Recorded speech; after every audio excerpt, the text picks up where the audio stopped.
The Skeleton King is a strength and intelligence hybrid build which makes use of the Rosus Axe skill in order to deal massive damage. Even without the skill, he can deal a lot of damage by dual wielding an iron cleaver with the Rosus Axe. On top of that, he is also capable of casting when melee combat is not an option. Let me show you how you can deal as much damage by starting with the stats.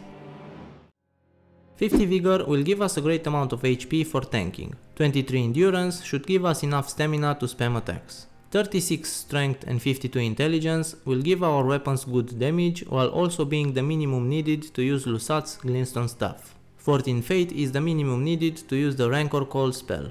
We need no points into Mind, Dexterity and Arcane for this build. In the right hand we have the Rosus Axe. It has B scaling in Strength and C in Intelligence, and because we have a lot of points into these stats, we will get good damage out of it. Its skill, Rosus Summons, received buffs with recent patches and it's now pretty good. It summons 3 skeletons to hit the targets in front of you. But the cool thing is that if you get interrupted, they don't, so they'll continue their attack. So by purposefully using it right before an enemy attack, you can reuse the skill once or multiple times. The positioning is also very important because the skill can miss a lot if you're not positioned properly. In the left hand we have the magic Iron Cleaver. I picked this affinity because of the B scaling it gets from Intelligence, so with a lot of points into this stat, we end up dealing a lot of damage. When buffed with the Flask and Exalted Flesh and consecutive attacks from the Rotten Winged Sword Insignia, we reach over 1000 AR on each axe.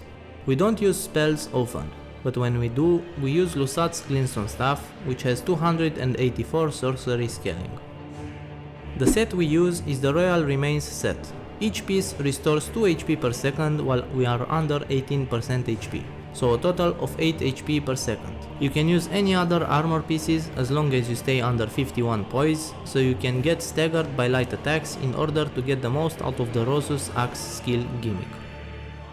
Magic Scorpion Charm will raise the magic damage we deal by 12% while increasing the physical damage we receive by 10%. This can be countered by the Dragon Crest Grey Shield Talisman, which reduces the physical damage we receive by 20%. The Shard of Alexander will raise the damage of the Rosus Summons skill by 15%, and Rotten Winged Sword Insignia will raise our AR with successive attacks by 6, 8 and 13%. The only spell we use is Rancor Call. It has great tracking and deals good damage with 52 intelligence, but I only used it when I couldn't approach the enemies in melee combat. The Spirit Ash for this build is the Archer Ash. The 3 archers summoned shoot Spirit Flame arrows which cause frostbite after a few hits, and as such they provide good long range support.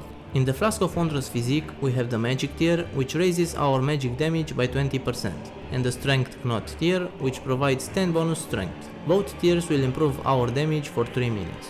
Boiled Crab reduces the physical damage we receive by 20% for a minute, and it is a must-have for trading blows with endgame bosses. Exalted Flesh is also useful for raising the physical damage we deal by 20% for 30 seconds, but I only used it against bosses who deal no physical damage, such as Renala, Gideon and Elden Beast. Going to 65 strength will improve the damage you deal with the axes. Adding a few points into endurance will allow you to spam attacks for longer. The remaining points can be placed into vigor for more HP if you want to continue this playstyle. Alternatively, place them into mind for more FP if you want to become a stronger mage.